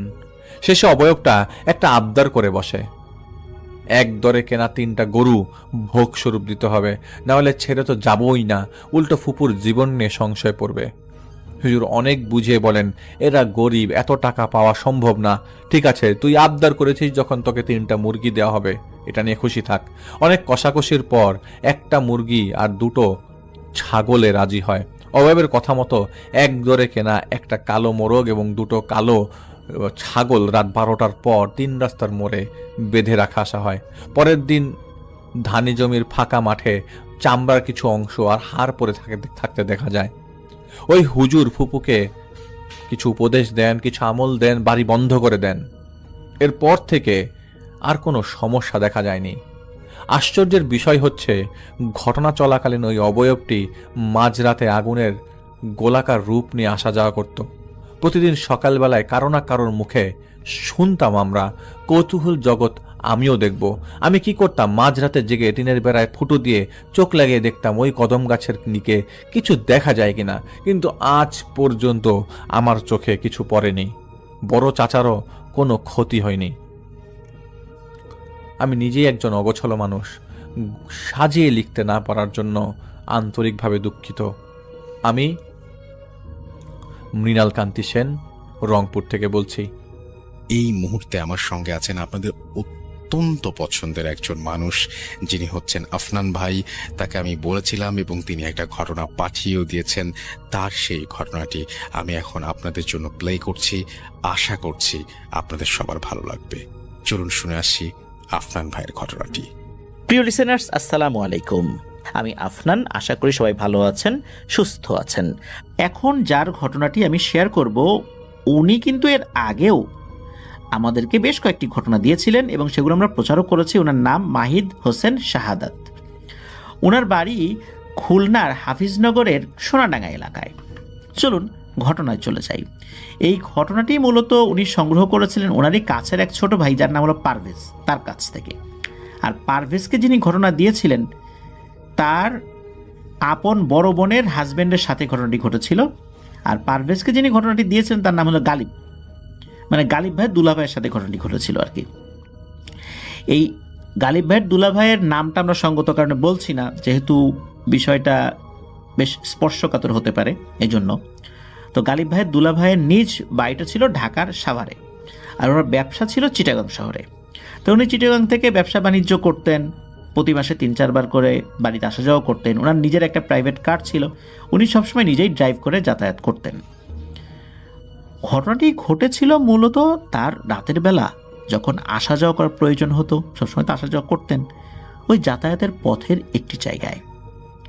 এই ঘটনাটি ঘটেছিল 2010 সালে, তখন বেশ গরম পড়েছে। তখন কিন্তু এই যেই ঢাকা চট্টগ্রাম যে 4 লেনের যে হাইওয়েটা, এই হাইওয়েটা তখনও এভাবে কমপ্লিট হয়নি। যেদিন রাত্রে ঘটনাটি ঘটে উনি প্রতিবারের মতো নিজ গাড়ি চালিয়ে বাসায় ফিরছিলেন, ঢাকা ক্রস করে কুমিল্লার চিটাগাংয়ের কোনো একটি জায়গায় তখন উনি ছিলেন। হঠাৎ করে ওনার পানির পিপাসা পায়। উনি কিন্তু সবসময় গাড়িতে পানি রাখতেন, কিন্তু ওই দিন কোনো একটা কারণে উনি ভুলে গিয়েছিলেন বা চিন্তা করেছিলেন আছে তো পানি, এই জন্য বিষয়টা মাথায় ওইভাবে নেন নাই। উনি গাড়ি চালাতে চালাতে যখনই ওনার পাশে থাকা একটা জায়গায় হাত দেন যেখানে সাধারণত পানি থাকে, দেখলেন যে বোতল আছে কিন্তু বোতলে পানি নাই। তখন ওনার মনে পড়লো, আরে আমি তো পানি আনতে ভুলে গেছি। বেশ টেনশনেও পড়ে যান, কি করবেন এখন। তখন রাত আনুমানিক 2টো কি 3টা বাজে এমন। 2010 সালে ওই সময় কিন্তু এখন যেরকম আলোক উজ্জ্বল দেখা যায়, একটু দূরে দূরে বিভিন্ন হাইওয়ে রেস্টুরেন্টগুলো, ছোট ছোট দোকানগুলো, তখন কিন্তু এরকমটা ছিল না। এরকম 4 লেনের রাস্তা তো তখন হয়নি। তখন দোকানপাট যা দেখা যেত খুবই কম দেখা যেত। অনেক দূরে দূরে দু একটা চায়ের দোকান দেখা যেত, অনেক দূরে দূরে নির্দিষ্ট জায়গায় শুধু হাইওয়ে রেস্টুরেন্টগুলো ছিল। তো উনি যেই জায়গাতে ছিলেন বা যেই জায়গাতে এসে ওনার খুব পিপাসা পায়, ওই জায়গায় একদম নীরবতা বিরাজ করছিল, কিচ্ছু নাই এমন একটা অবস্থা আর কি। উনি গাড়ির গ্লাসে চোখ রেখে গাড়ি চালাচ্ছেন, আশেপাশে ঘর বাড়ি আছে কিনা উনি দেখার চেষ্টা করছেন, যে গাড়িটা একটা পাশে থামিয়ে হয়তো সেই ঘর বাড়ি থেকে উনি পানি চাইবেন আর কি। এত পানি পিপাসা চেপেছে যে ওনার মনে হচ্ছে বুকের ছাতি ফেটে যাবে। এত পানি পিপাসা কিন্তু সাধারণত চাপে না, কিন্তু ওনার কোনো এক কারণে এত তেষ্টা পেয়েছিল। উনি যখন গাড়ি নিয়ে যাচ্ছিলেন উনি খালি দেখতে পাচ্ছেন দুই পাশে শুধু বড় বড় গাছগাছালি এগুলো। তো গাড়ি চালাতে চালাতে উনি ডিসাইড করেন যে না, আর আমি গাড়ি চালাতে পারবো না, পানি তেষ্টা হয়তো বা মরেই যাব, এখন কোনোভাবেই গাড়ি চালানো সম্ভব না। উনি ডিসাইড করেন যে উনি গাড়ি থেকে নামবেন, দেখবেন আশেপাশে পুকুর বা পানির কোনো উৎস পাওয়া যায় কিনা। উনি আবার দেখার চেষ্টা করছেন আশেপাশে যদি কোনো মসজিদ পাওয়া যায়, তো মসজিদও তো কল থাকে, সেখান থেকেও পানি নিতে পারবেন। কিন্তু না, এমন কিছুই উনি দেখতে পাচ্ছিলেন না। উনি গাড়িটা একপাশে থামিয়ে নিরাপদ জায়গায় গাড়িটা রেখে নামেন, নেমে পানির উৎস খুঁজতে থাকেন। তো পানির উৎস খুঁজতে গিয়ে উনি হাঁটাহাঁটি শুরু করে দেন। চিন্তা করেছেন কোনো পুকুর টুকুরে যদি পাশে পড়ে উনি বোতলে সেই পানি ভরে নেবেন। খুব বেশিক্ষণ কষ্ট করতে হয় নাই, 2-3 মিনিট হাঁটার পর একটা পুকুর উনি পেয়েও যান। তো উনি পুকুরের দিকে তাকিয়ে দেখেন যে চারপাশ বেশ আলোকিত, কারণ ওই দিন আবার চাঁদনি রাত ছিল। পুকুর পাড়টা বেশ আলোকিতই ছিল, পানিগুলোও বেশ ঝলমলে অবস্থায় ছিল আর কি। পুকুরের বিভিন্ন সাইড অবশ্য কচুরিপানা দিয়ে ভরা ছিল, মাঝখানটায় ফাঁকা ছিল, আবার কোনো জায়গায় কচুরিপানা, আবার কোনো জায়গায় ফাঁকা, এরকমটা আর কি। তো উনি যেই সাইডে গিয়েছিলেন ওই পাশটাতে আবার একটু কচুরিপানা ছিল। তো উনি কচুরিপানা হাত দিয়ে সরিয়ে বোতলে পানি ভরার জন্য বোতলটা যেই না আর কি ডুবাবেন, হঠাৎ করে কি হয়, ওই পানির তলা থেকে একটা হাত ভেসে ওঠে, আস্তে আস্তে পুরো একটা বডি ভেসে ওঠে। উনি দেখতে পান এই বডিটা একটা মহিলা মানুষের বডি এবং হাতটা উঁচু। উনি কিন্তু বেশ সাহসী মানুষ ছিলেন, কিন্তু তারপরেও হঠাৎ করে এইভাবে একটা বডি ভেসে উঠবে পানির ভেতরে, উনি চিন্তা করেছেন নিশ্চয়ই কেউ মার্ডার করে ফেলে রেখে গেছে, কচুরিপানা দিয়ে ঢেকে রেখেছিল, আমি কচুরিপানা সরিয়েছি তাই হয়তো বা ভেসে উঠেছে। আর হাইওয়ে রোডে কিন্তু এই ধরনের ঘটনা কিন্তু হরহামেশাই ঘটে। উনি চিন্তা করলেন যে দ্রুত এখান থেকে চলে যাই, এদিকে পানির তেষ্টাও পেয়েছে মারাত্মক। চিন্তা করলেন যে এই পাশ থেকে, এখান থেকে নিব না, অন্য সাইড থেকে পানি নিয়ে যাই। উনি যখন ওরকম চিন্তা করেছেন এবং সরেও এসেছেন, আসার পর অন্য একটা জায়গা থেকে ওই পুকুরি আর একটা সাইড থেকে উনি পানি নিয়েছেন, নিয়ে উঠে চলে যাবেন, হঠাৎ করে কি মনে করে যেন ওই লাশের দিকে আবার উনি তাকান। উনি দেখতে পেলেন যে ওই লাশের হাতটা উঁচু হয়েছে, এক হাত উঁচু, এক আঙ্গুলে চকচক চকচক করছে কি যেন। উনি স্পষ্টই বুঝতে পারলেন যে চাঁদের আলোতে কোনো মূল্যবান ধাতু দিয়ে তৈরি একটি আংটি চকচক করছে, যেটা ওই মেয়েটার আঙ্গুলে ছিল। মূলত এটা একটা নারী অবয়ব ছিল। উনি কি করেছেন, লোভ সামলাতে পারেন নাই, উনি আবার ওই ডেড বডির কাছে গিয়েছেন, গিয়ে ওই আঙ্গুল থেকে আংটিটা খোলার চেষ্টা করছেন। কিন্তু সমস্যা হলো কি, যে পানিতে যদি কোনো জিনিস ডুবে থাকে, বিশেষ করে কোনো প্রাণীর দেহ, তাহলে তো ফুলে যায়, এবং ফুলে যাওয়ার কারণে ওই আংটিটা কিন্তু মানে কোনোভাবেই খোলা যাচ্ছিল না। উনি ওনার মতো করে টানাটানি করতে করতে একটা পর্যায়ে কি হয়, ওই আঙ্গুলটাই ছিঁড়ে চলে আসে। তো উনি ওই আঙ্গুল থেকে ওই আংটিটা খুলে ফেলেন, খুলে ওই আঙ্গুলটা আবার ওই লাশ যেখানে আছে ওইদিকে ছুঁড়ে মারেন। পরে ওই আংটিটা পানি দিয়ে ভালো করে ধোন, ওনার হাতটাও ভালো করে ধুয়ে ফেলেন। এরপর উনি আর পেছন দিকে না তাকিয়ে কোনো সমস্যা ছাড়াই ওনার গাড়িতে চলে আসেন। তো গাড়ি চালিয়ে উনি ঠিকঠাক মতো ওনার গন্তব্যেও চলে আসেন। প্রতিমধ্যে কিন্তু কোনো ধরনের কোনো সমস্যা হয়নি। উনি বাড়িতে পৌঁছে যান কোনো ধরনের কোনো ঝামেলা ছাড়াই। উনি বাসায় গিয়ে কী করেছেন, ওই আংটিটা ওনার স্ত্রীকে গিফট করেছেন। ওনার স্ত্রী জিজ্ঞেস করেছেন যে এত সুন্দর একটা আংটি কোন দোকান থেকে কিনছো বা কোথা থেকে কিনছো? তখন উনি বলছেন যে গিফটের জিনিস এত প্রশ্ন করতে হয় না, তোমার জন্য নিয়ে আসছি আমি। ওনার ওয়াইফও এটা নিয়ে আর কোনো প্রশ্ন করেন নাই, কারণ মাঝে মাঝে উনি ওনার ওয়াইফকে গিফট দিতেন, আর ওনার ওয়াইফও হাজব্যান্ডের কাছ থেকে গিফট পেয়ে অভ্যস্ত, যার কারণে এটা নিয়ে খুব বেশি প্রশ্ন করার অবকাশ আসলে ছিল না। এভাবে অনেক দিন চলে যায় কোনো ধরনের কোনো সমস্যা ছাড়াই। একটা সময় এই ঘটনা উনি ভুলেই যান। মূল ঘটনাটি ঘটে ওনার সাথে, এই ঘটনার প্রায় 7 বছর পর 2017 সালের শেষের দিকে। ঠিক আগের মতোই একদিন ওইরকম গাড়ি চালিয়ে বাড়িতে উনি ফিরছিলেন। ঠিক ওই দিন কোনো এক কারণে উনি পানি আনতে ভুলে গিয়েছিলেন। তবে এবার উনি হাইওয়েতে গাড়ি থামিয়ে একটি চায়ের দোকানে যান। ওই সময় চায়ের দোকানটা খোলা ছিল, তবে দোকান বন্ধ করছিল। দোকানদারের কাছে গিয়ে পানি চান। দোকানদার বলেন যে আমার কাছে তো এখন পানি নাই, পানি শেষ হয়ে গেছে, আমি এখন তো দোকান বন্ধ করে দিচ্ছি। তখন এই গালিব ভাই দুলাভাই বলেন যে দেখেন না একটু পানির ব্যবস্থা করা যায় কিনা, আমার খুব পানি পিপাসা চেপেছে আর কি। তখন ওই দোকানদার বলেন যে আমি তো এখন চলে যাব, তবে চিন্তা করেন না, এই পাশেই একটা গ্রাম আছে, ওরা অনেক রাত পর্যন্ত জেগে থাকে, কোনো সমস্যা নেই, আপনি যান, ওখানে গেলে একটা বাসায় গেলেই আপনি পানি পেয়ে যাবেন, কোনো চিন্তা করবেন না। তো যেহেতু দোকানদার একটা সাইড দেখিয়ে দেন, উনিও দূর থেকে দেখেন যে হ্যাঁ দূর থেকে কিছু বাড়িঘর দেখা যাচ্ছে, সেখানে লাইট জ্বলছে। তো উনি গাড়িটা রাস্তার পাশে রেখে হাঁটা শুরু করেন। বেশ কিছুটা পথ হেঁটে একটা বাড়ি উনি দেখতে পান। ওই বাড়ির ভেতরে বেশ টিপটিপ করে আলো জ্বলছে। এটা কি কোনো হারিকেন বা কুপি এই টাইপের কোনো কিছুর আলো না অন্য কোনো কিছুর আলো ঠিক বুঝতে পারছিলেন না, তবে ওই বাড়ির মধ্যে আলো জ্বলছে এটা উনি বুঝতে পেরেছিলেন। ঘরের জানালা খোলা ছিল, ওই জানালার ভেতরে আলো রয়েছে, আলোটা মনে হচ্ছে একবার একটু কমে যাচ্ছে আবার বাড়ছে, এরকমটা মনে হচ্ছে। যেমনটা কুপির আলো, কখনো বাতাসে একটু এদিক ওদিক আগুন সরে গেলে আলো একটু কম বেশি এরকম হয়ে যায় কোনো একটা সাইডে, এরকম আর কি। তো উনি ওই বাড়িতে যান, যাওয়ার পর ডাকাডাকি শুরু করেন। বাড়ির দরজায় বেশ কয়েকবার নক করেন। ডাকাডাকির এক পর্যায়ে একজন মহিলা দরজা খুলে দেন। তো মহিলাকে উনি সালাম দেন।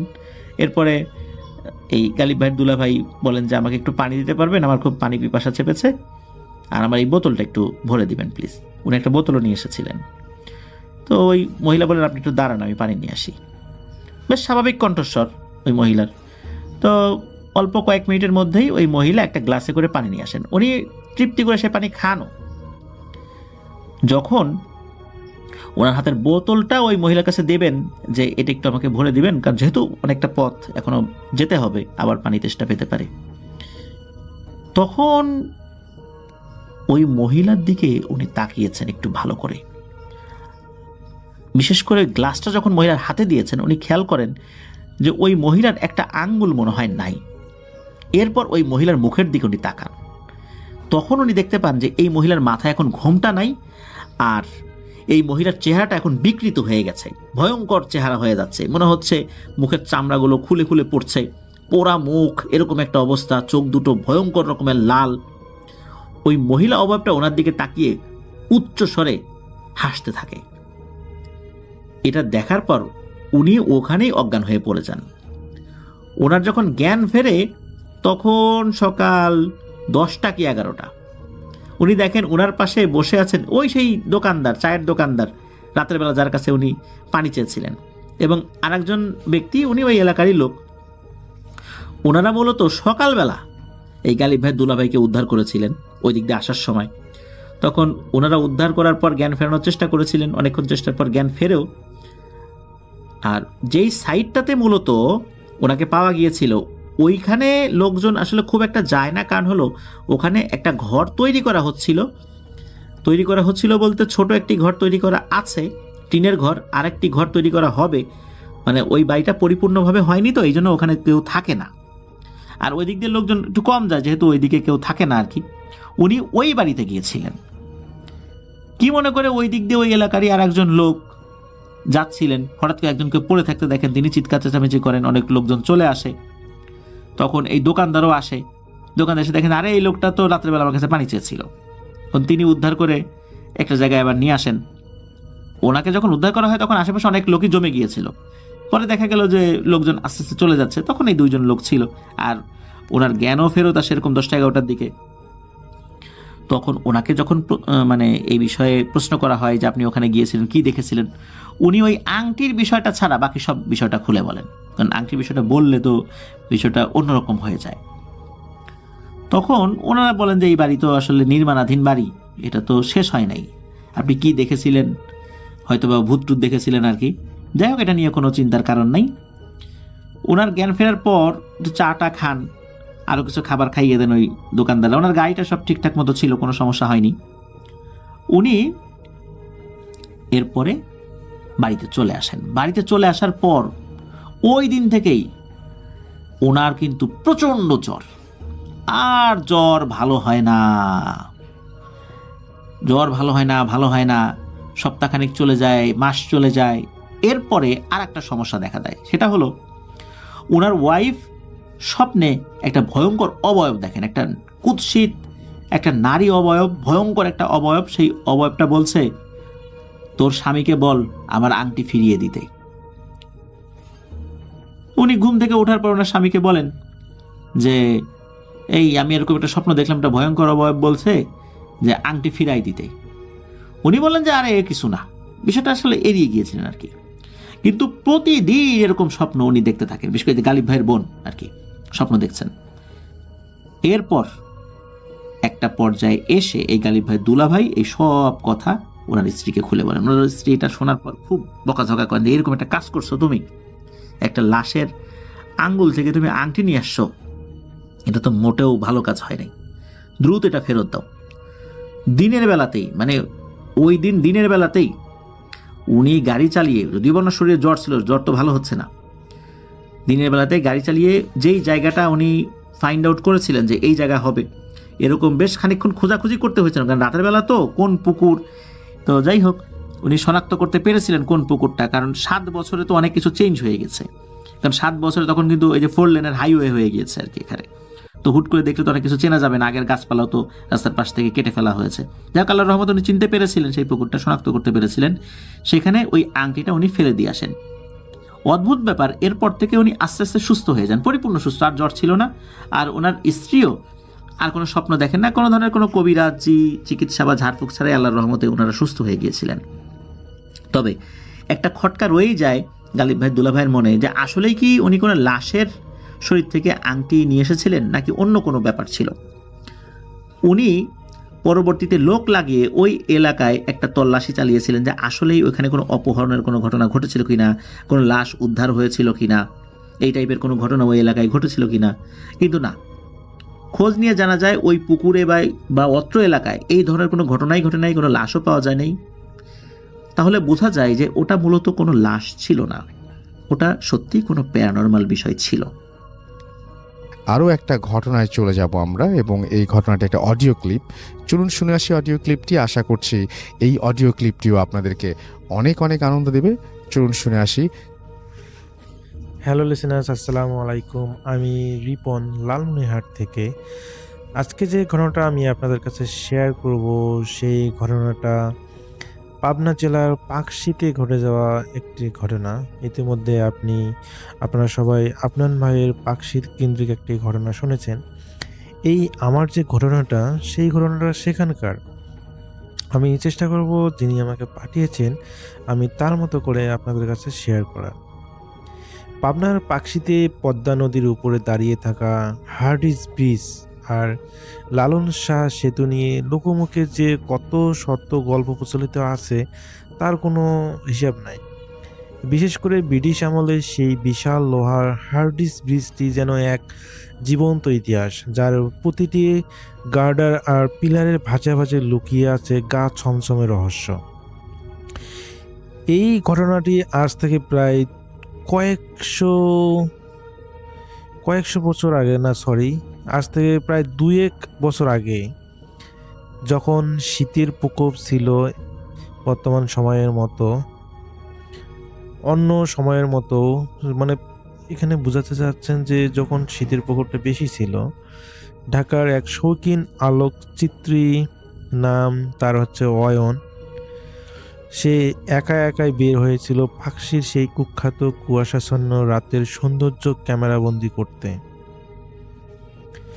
অয়ন জানতো যে রাতে ওই ব্রিজের উপর ওঠা নিষেধ, কারণ এলাকাবাসীরা জানতো যে এখানে অনেক ভৌতিক ঘটনা ঘটে, যার কারণে এলাকাবাসীরা রাত্রিবেলায় যেন কেউ এইখানে এসে অবস্থান করে বা এর উপর দিয়ে না যায়, এই জন্য আসলে এলাকার মানুষেরা একটা সতর্কমূলক ওটা নিষেধ নামে তারা সাইনবোর্ড পাশে রেখে দিয়েছিল।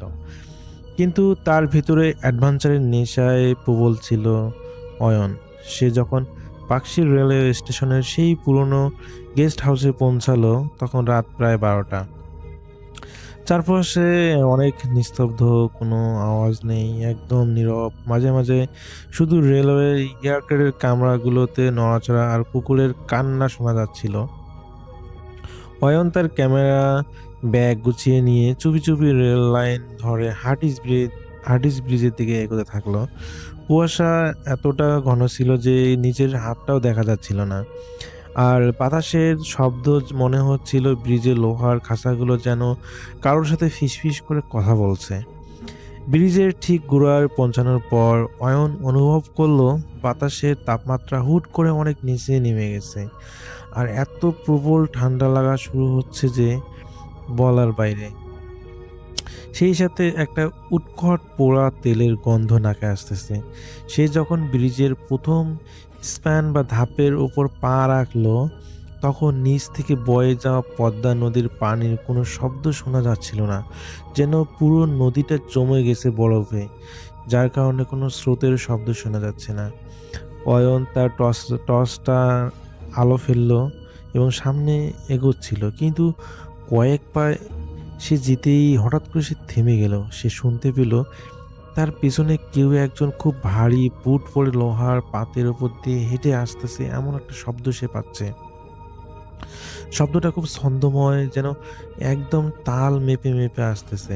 অয়ন দ্রুত পিছনে ঘুরে টর্চ লাইটটা মারলো, কিন্তু কুয়াশার চাদরে ঢাকা আর কিছুই দেখতে পেল না। সে অনুভব করলো যে সে সময় এতটাই কুয়াশা পড়তেছিল যে টর্চ লাইটের আলোতে সামনে কিছু দূরও দেখা যাচ্ছিল না। সে ভাবলো হয়তো রেলওয়ের সিকিউরিটি কেউ হবে, তাই সে আড়ালে লুকানোর চেষ্টা করলো, কিন্তু শব্দটা হুট করে থেমে গেল। অয়ন যখন আবার হাঁটা শুরু করলো, সেই বুটের শব্দটা আবার শুরু হলো। এবার মনে হলো শব্দটা একটা নয়, বরং অনেকগুলো মানুষের পায়ের শব্দ। অয়ন তখন ভয় পেতে শুরু করলো যে এটা কিভাবে সম্ভব। আমি যখন হাঁটতেছি তখন সেই শব্দটাও মনে হচ্ছে যে হাঁটতেছে, অথচ সে আশেপাশে টর্চ লাইট দেখলে কোনো কিছুই দেখতে পাচ্ছে না। সে খুবই ভয় পেল। সে হার্ডিস ব্রিজের মাঝখানে একটি পিলারের কাছাকাছি এসে পৌঁছানোর পর দেখলো রেল লাইনের উপর একটি ম্যানুয়াল ট্রলি দাঁড়িয়ে আছে, যা ব্রিটিশ আমলে রেল কর্মীরা ব্যবহার করত। ট্রলিটার উপরে কি আসলে কেউ নেই, কিন্তু সেটা নিজে থেকেই ধীরে ধীরে নড়ছে। অয়ন অবাক হয়ে ক্যামেরার ফ্ল্যাশ দিয়ে একটি ছবি তুলল। ফ্ল্যাশের সেই এক মুহূর্তের আলোতে সে যা দেখলো তাতে তার রক্ত হিম হয়ে গেল। সে দেখলো ট্রলিটির চারপাশে 4 জন মানুষ দাঁড়িয়ে আছে, যাদের পরনে খালি রঙের পুরনো ব্রিটিশ ইউনিফর্ম, কিন্তু তাদের কারোরই ঘাড়ের উপর মাথা নেই। এটা দেখে অয়ন এতটা পরিমাণ ভয় পায় যে সে কি করবে সে বলতে পারতেছে না। সে আরও যেটা দেখলো যে সেই মানুষগুলো, মাথাবিহীন মানুষগুলো সে ট্রলিটা ঠেলতেছে, বরং ট্রলিটি তার শরীরের ভেতর দিয়ে পার হয়ে যাচ্ছে। কিন্তু সে মানুষগুলো মানে এতটা অবয়বের মতো, সে যখন দেখলো যে ট্রলিটা হলো সেই মানুষগুলো যখন ঠেলতেছে, আর তার সামনে থাকা মানুষগুলোর উপর দিয়ে সেই ট্রলিটা যাওয়ার পরও দেখা যায় সেই মানুষগুলো সেখানেই ঠায় দাঁড়িয়ে আছে, মনে হচ্ছে যে মানুষের ভেতর দিয়ে সেই ট্রলিটা যাচ্ছে। এটা দেখে অয়ন বুঝতে পারলো যে এগুলো কোনো স্বাভাবিক মানুষ না, এগুলা অস্বাভাবিক কিছু, এবং সে অস্বাভাবিক একটা সমস্যার মধ্যে পড়েছে। সে আর কোনো কিছু চিন্তা না করে দ্রুত পায়ে দৌড়ানোর চেষ্টা করলো। কিন্তু সে যখন দৌড়ানোর চেষ্টা করলো তার পাগুলো মনে হচ্ছিল যে গতিই নাই। সে প্রাণপণে ছোটার চেষ্টা করছে, কিন্তু তার আসলে পাগুলো মনে হচ্ছে দৌড়াচ্ছে না, সে পাতার সাথে মনে হচ্ছে আটকে গেছে। তো এমন সময় হার্ডিস ব্রিজের সমান্তরালে থাকা লালন শাহ সেতু থেকে একটি ট্রাকের হর্ন বিকট শব্দে ভেসে এলো।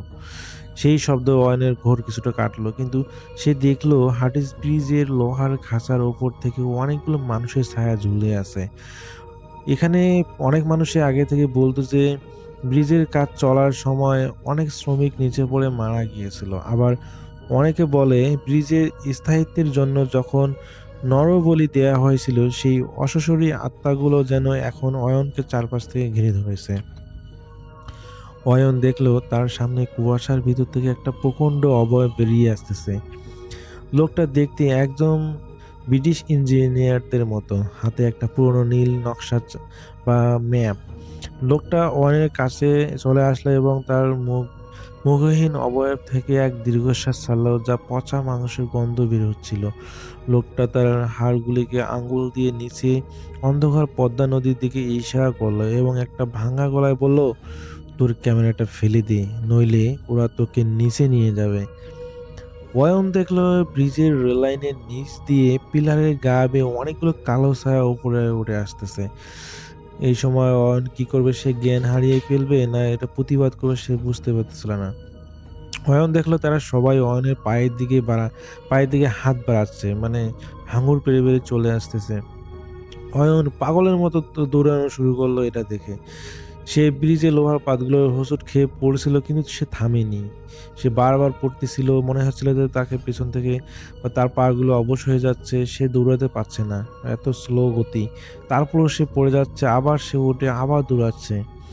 তার পিছনে থাকা ব্যাগটা তার মনে হচ্ছে যে কেউ খামচে ধরেছে, এবং তার গায়ের জ্যাকেটটাও মনে হয় যে কেউ চেপে ধরেছে। তো অয়ন কোনো কিছু না ভেবে এই শীতের রাতে তার ব্যাগ এবং জ্যাকেট সবকিছু ফেলে দিয়ে প্রাণপণে ছুটে পালিয়ে যায়। এবং যখন সে কোনো মতে ব্রিজের সীমানা পার হয়ে স্টেশনের কাছাকাছি পৌঁছালো, তখন সে জ্ঞান হারিয়ে ফেলেছিল। এরপরে আর তার কিছুই মনে নেই। তো তারপরের দিন সকালে স্থানীয় লোকজন তাকে লাইনের পাশে পড়ে থাকতে দেখে উদ্ধার করে। অয়নের ক্যামেরা ব্যাগটা পাওয়া গিয়েছিল ঠিক সেই হাওড়া ব্রিজ বা হার্ডিস ব্রিজের উপরে, যেখানে সে ফেলে রেখেছিল। কারণ সেখানে আসলে কেউ যেত না, যার কারণে সেই জিনিসগুলো সেখানে অক্ষত অবস্থায় ছিল। কিন্তু পরবর্তীতে সেই ক্যামেরা এবং ব্যাগটা স্থানীয় লোকজন এনে সেই অয়নকে দেয়, এবং অয়ন বুঝতে পারে যে এই এলাকার মানুষেরা যে এই ব্রিজটা নিয়ে ভৌতিক ঘটনাগুলো বলতো তা কখনোই মিথ্যা নয়, এগুলো আসলে পুরোপুরি সত্য। এরপর অয়ন বুঝতে পারে এবং সে এই বিষয় নিয়ে একটা চিত্রও তৈরি করে, যেটা তার ইউটিউব চ্যানেলে পাবলিশ করে। তো এই ছিল ঘটনা। আমাকে এটা পাঠিয়েছেন অয়ন ভাই। এটা তার বাসা হচ্ছে ময়মনসিংহে। তিনি একজন কন্টেন্ট ক্রিয়েটর। তার আর ডিটেলস দেওয়া তিনি মানা করেছেন, তো এতটুকুই ছিল। আমি জানি না ঘটনাটা আপনাদের কেমন লেগেছে। যদি ভালো লেগে থাকে তাহলে অবশ্যই কমেন্ট করে জানিয়ে দিবেন। আর নতুন নতুন ভয়ের গল্প শুনতে, ঘটনা শুনতে অবশ্যই এই চ্যানেলটাকে সাবস্ক্রাইব করে পাশে থাকবেন। সবাই ভালো থাকবেন, সুস্থ থাকবেন এই প্রত্যাশায়। আল্লাহ হাফেজ। আরও একটা ঘটনায় চলে যাব আমরা এবং এই ঘটনাটা একটা অডিও ক্লিপ। চলুন শুনে আসি অডিও ক্লিপটি। আশা করছি এই অডিও ক্লিপটিও আপনাদেরকে অনেক অনেক আনন্দ দেবে। চলুন শুনে আসি। নমস্কার রাসেল ভাই, আমি ইন্ডিয়া থেকে বলছি। আমি একটা ছোট্ট ঘটনা শেয়ার করতে চাই, যদি ভালো লাগে আপনি শোনাবেন। আমি অনেক দিন ধরেই ঘুরতে ফেমে শুনি, লগভগ 8-9 বছর হয়ে গেছে। তো পেশাতে আমি একজন বিএসএফে চাকরি করি। আমার নাম নকুল। সাল 2017 অক্টোবরের 14 তারিখ ছিল। সেদিন আমি ইন্ডিয়া বাংলাদেশ বর্ডার, আমার ইন্ডিয়া সাইডে মিজোরাম বলে এক জায়গা আছে যেখানে বাংলাদেশের বর্ডার লাগে, সেখানে আমি ডিউটি করছিলাম। বর্ডারটা আমার এমন ছিল, সেখানে কোনো তারবন্দি ছিল না, তার কাটা ছিল না। একটা নদী গেছিল, নদীর ওই পার বাংলাদেশ ছিল, নদীর এই পার ইন্ডিয়া ছিল। তো আমরা নৌকাতে নদীর মাঝখানে ডিউটি করতাম। তো সেই রাতে আমি সেকেন্ড শিফটে ডিউটিতে ছিলাম। লগভগ 2-2:30টার সময় আমি ডিউটিতে তেনাত ছিলাম, ওখানে নৌকাতে বসে বসে ডিউটি করছি এবং বাংলাদেশের দিকে তাকিয়ে আছি। জ্যোৎস্না রাত ছিল। জ্যোৎস্না রাতে আমি বাংলাদেশের দিকে তাকিয়ে অবজারভেশন করছিলাম। তো এমন সময় দেখি নদীর ওই পাশ থেকে দুজন মানুষ কাঁধে একটা ঝোলা নিয়ে সে আস্তে আস্তে বাংলাদেশের সাইডের যে নৌকাগুলো আছে সেই নৌকার দিকতে চড়ে আসছে। কেন রাতের বেলা এত দূর থেকে দেখতে পেয়েছি, নদীটা বেশি বড় ছিল না। নদীটা যদি চওড়া হিসাব করা যায়, চওড়াতে খুব জোর হলে 0.5 কিলোমিটার ছিল। তো আমি নদীর মাঝ বরাবর ছিলাম, সেহেতু নদীর ওই পার পুরো দেখা যাচ্ছিল পূর্ণিমাতে। তো আমি ভেবেছি হয়তো রাতের বেলা আমাদের এই সাইডেও, আমি বাংলারই, কলকাতায় বাড়ি, বাংলাদেশ আমার দেখা আছে, জানা আছে। তো একই রকম লাগে আমার ওয়েস্ট বেঙ্গল, আমার বাংলাদেশ সব একই রকম।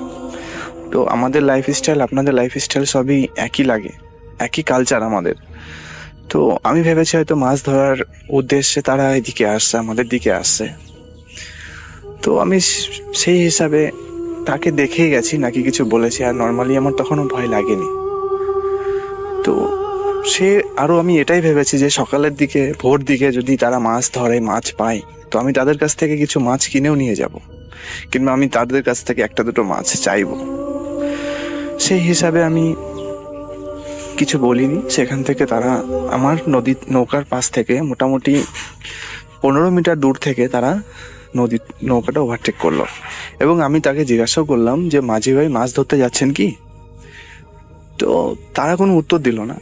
কিছুক্ষণ পরে তারা পূর্ব থেকে পশ্চিম দিকে নদীটা প্রবাহিত হচ্ছিল, তো পূর্ব থেকে পশ্চিম দিকে স্রোতের অনুকূলে তারা যাচ্ছিল। তো যেতে যেতে যেতে যেতে তারা আবার ঘুরে স্রোতের প্রতিকূলে যাওয়া শুরু করলো।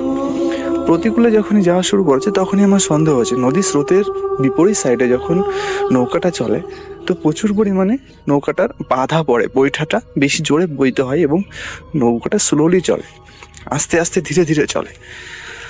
তো আমি ভালো করে অবজারভেশন করে দেখলাম নদীর অনুকূলে যেমনভাবে নৌকাটা চলছিল তার থেকে বেশি দ্বিগুণ স্পিডে প্রতিকূলে চলছিল। তো আমি কিছু বলিনি। এমন সময় আমি তাদেরকে জিজ্ঞাসা করি যে বারবার এখান দিয়ে যাওয়া আসা করছো কেন? তারা আমার প্রশ্নের কোনো উত্তর দেয়নি, শুধু এইটুকু বললো, আমার একটা গোঙানি আওয়াজ এইটুকু আসলো, যা করছিস কর, চুপচাপ থাক। তো আমি চুপচাপ ওখানে দেখে গেলাম। তো বললাম যে একজন মানুষ আমাকে এরকম থ্রেট দিল। তো নৌকার পিছনে আমি যখন যাওয়া শুরু করি, তার পিছনে নৌকাটা আমি বইতে বইতে নৌকাটার পিছন করি, কিন্তু নৌকাটা আমি ধরার মতো ক্ষমতা আমার ছিল না, যে পরিমাণে নৌকাটা জোরে যাচ্ছিল। এমন সময় নৌকাটা ঘুরে আমার নৌকার দিকে ধাক্কা মারার জন্য চেষ্টা করেছে। তো ধাক্কা মারতে গেলে নৌকাতে একটা ঝাঁকি লাগে, সেই ভয়ে আমি নৌকাটা ডান দিক থেকে বাঁ দিকে, বাঁ দিক থেকে ডান দিকে যাওয়ার চেষ্টা করছি, কিন্তু না, নৌকাটা কাছে আসার সাথে সাথে আমি কোনো কিছু ফিল করতে পারলাম না। নৌকাটার মধ্যে নৌকা চলে গেল না সাইড হয়ে গেল, আমি কিছু বুঝতে পারিনি। এক লাফে দুটো মানুষই আমার নৌকার উপরে উঠে দাঁড়ালো। নৌকা যখনই আমার নৌকার উপরে যখনই ওরা লাফিয়ে এসছে, তো আমি সঙ্গে সঙ্গে টর্চ মেরেছি। টর্চ মারার সাথে সাথে আমার পূর্ব পশ্চিম উত্তর দক্ষিণ কোনো কিছু আমার মনে ছিল না। কঙ্কাল, জানি না কঙ্কাল ছিল কিনা, কঙ্কালের উপর দিয়ে যদি কোনো লোমহর্ষক কোনো জিনিস থাকে, আর অনেকটা গরিলার মতো পুরোপুরিভাবে আমার উপরে ধেয়ে আসে। আর আমার যতটুকু মনে ছিল, হাতে তাদের দুখানা বড় বড় মানুষের যে মাথার খুলি থাকে, খুলি টাইপের কিছু দিয়ে আমার উপরে আঘাত করার চেষ্টা করেছিল। আমি ওখান থেকে ভয়ে নৌকা থেকে লাফ মারার সাথে সাথে নদীর নৌকাটা এদিক থেকে ওদিক করতে করতে আমি কখন যে নদীর প্রতিকূলে চলে গেছিলাম আমি নিজেই জানি না। তো লাফ মারার সাথে সাথে আমি নিচে মাটি পাই। আমি সাঁতার কাটতে জানতাম, তো সাঁতার কাটার ফলে আমি আস্তে আস্তে কোনো রকম বাংলাদেশ সাইডের নদীর ধারের সাইডে চলে পৌঁছে গেছি। কিন্তু আমাকে কোনো রকমভাবে নদী থেকে উঠতে দেয়নি। প্রচুর পরিমাণে আমাকে দুজন মিলে চেপে ধরে নদীর নিচে, জলের নিচে ঠেসে ধরার চেষ্টা করছে। অশরীরী শক্তি কাকে বলে সেদিন আমি ফিল করেছি, অনুভব করেছি যে অশরীরী শক্তি কাকে বলে। একটা মানুষের শরীরে এত শক্তি থাকে না যে পরিমাণে তারা আমার সাথে টর্চারিং করেছে সেই রাতে। তো অনেক কষ্টে আমি কোনো রকম উঠলাম, কোনো রকম উঠে চেঁচাতেও পারছি না, গোঙানোর মতো আওয়াজ হচ্ছে, এত চেষ্টা করছি চেঁচাবো কিন্তু আমার কেউ মনে হচ্ছে গলা চেপে ধরেছে। তো সেদিন আমি অনেক কষ্ট করে কোনো রকমভাবে সাইডে ওঠার পরে বাংলাদেশের 2-4 লোক দেখতে পেয়ে আমি চেঁচানো শুরু করেছি। তখন লাগভাগ সকাল হয়েই গেছে, 4টে 4:30 বেজেই গেছে। কৃষকরা মাঠে চাষ করার জন্য সাইড দিয়ে জমি যাচ্ছিল, তারা আমাকে দেখে দৌড়ে এসছে। মানুষগুলো যখন দৌড়ে আসছে, আমি সব থেকে বেশি ভয় তখন পেয়েছি। রাতের বেলা প্রথম যখন এই অশরীরী আত্মাগুলোকে আমি দেখেছি, তখন সেই মানুষগুলোরই মতো লাগছিল। আর আমার মনের মধ্যে তখন এটাই মনে হচ্ছিল ওরাও অশরীরী আত্মা। তো আমি এত কিছু দেখার পরে আমি কখন অজ্ঞান হয়ে গেছি নিজেই জানি না। সকালবেলা আমার যখন ঘুম ভাঙে তখন আমি নদীর প্রতিকূলে আছি। আপনাদের বিজিবি বর্ডার গার্ড বাংলাদেশ যারা আছে, সেই কোনো সিপাহীদের কাছে খবর দেওয়ার পরে তারা আমাকে সেখানে নিয়ে যায় এবং সবার শেষে শ্মশান মানে আমাকে ইন্ডিয়াতে ওয়াপাস করে, ফেরত দেয়। তো আমার এই ছোট ঘটনা এতটাও ভয়ানক ছিল কিনা জানি না। আপনার ভালো লাগলে আপনি শেয়ার করবেন। আর এটা আমার সাথে সত্যি সত্যি ঘটেছে, আর যেটা সত্যি আমি সেটাই আপনাকে শেয়ার করলাম। কে বিশ্বাস করলো না করলো সেটা আমার তো কোনো সমস্যা নেই, তাতে কোনো প্রবলেম নেই। কিন্তু যেটা আমার লাইফের সাথে ঘটেছে, চাই সেটা ভয়ানক হোক কিংবা খারাপ হোক কি ভালো হোক কি কম ভয়ের হোক, বাট যেটা ঘটেছে আমি আপনাকে সেটাই শেয়ার করলাম। ভালো লাগলে আপনি শেয়ার করবেন।